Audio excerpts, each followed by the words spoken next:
Ganitong gulong, change tire, singilan namin 500. Bali itong panlabas na gulong, sabog na. Pinakalas niya sa rim para ipalit doon sa reserba.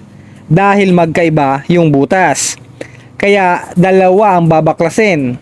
Sa mga nagsisimula ng negosyong vulcanizing shop at may plano pa lang, may mga upload ako ng video kung magkano singilan namin sa labor para may idea na kayo.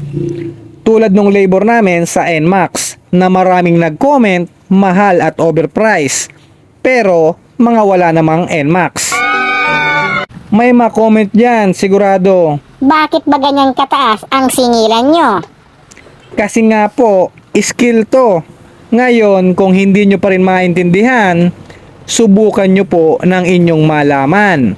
At isa pa, construction company nagmamay-ari nito.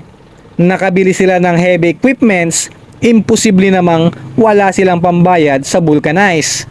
At dahil dyan may nag-request si Mark Olyak, shoutout sa'yo!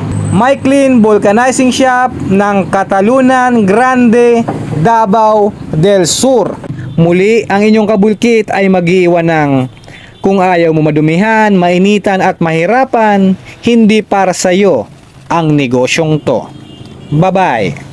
Nagsimula ang lahat sa isang munting pangarap ng batang mula sa hirap at nagsusumikap na maabot ang tuktok.